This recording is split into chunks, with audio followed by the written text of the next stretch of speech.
क्यों सही और गलत का पता होने के बाद भी मन हमसे गलती करवा देता है। एक सामान्य लड़के की नजर किसी स्त्री पर पड़ते ही वो अपने ब्रह्मचर्य में किए गए सारे वादे को भूल जाता है जो उसने 2 दिन पहले अपने आप से किया था। वहीं दूसरी तरफ एक ब्रह्मचारी का संकल्प इतना मजबूत कैसे रहता है, वो अपने आप को आकर्षण से इतनी अच्छी तरह कैसे बचा पाते हैं और अपने भीतर उन्होंने कौन कौन से गुणों का विकास किया होता है जिससे कि कई वर्षों तक वो ब्रह्मचर्य रक्षा कर पाते हैं।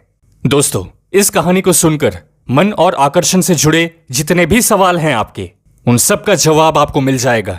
एक बार राजा जनक जी के पास एक शिष्य आता है जो अपने अस्थिर मन को लेकर काफी परेशान था। वो कहता है कि जब भी मैं बाजार जाता हूं तब मैं इधर उधर की चीजों को देखने में लग जाता हूं। किसी स्त्री को देखते ही मन में गलत विचार आने लगते हैं। मेरे से ब्रह्मचर्य पालन नहीं हो पा रहा, क्या करूं? तब राजा जनक जी कहते हैं कि सबसे पहले एक बार फिर से बाजार जाकर के आओ।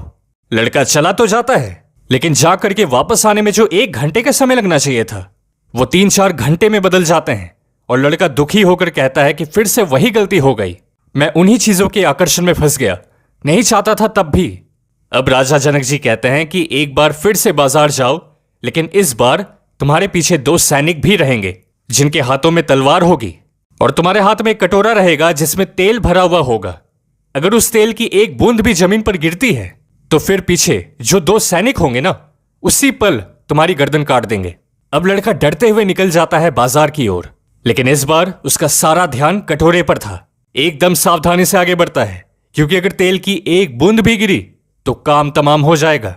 वही बाजार है, वही नाच गाने हैं, भटकाने की सारी चीजें होते हुए भी उसका मन एक पल भी उन सब में नहीं जाता क्योंकि जिंदगी दांव पर लगी है। तेल की हर एक बूंद को बचाना है। एकाग्रता रखने की बड़ी वजह मिल गई। बाजार से वापस आकर लड़का राजा से कहता है कि एक बूंद भी नहीं गिरने दी। राजा जनक जी कहते हैं तभी तो जिंदा लौटे हो। पहले हजारों कारण थे जो तुम्हें भटका सकते थे, लेकिन जैसे ही एक बड़ा लक्ष्य आ गया सामने तो वो 1000 कारण भी तुम्हें विचलित ना कर सके। दोस्तों, जिस प्रकार लड़के ने तेल की हर एक बूंद को संभाला, इसी तरह एक ब्रह्मचारी भी अपने वज्र को बचाते हैं।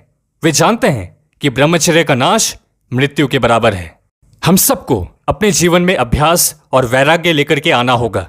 वैराग्य यानी उन चीजों से डिटैच होकर रहना जो आपको भटकाती हैं, और अभ्यास अच्छी चीजों का जो शारीरिक, मानसिक और आध्यात्मिक तल पर प्रगति करने में मदद करे।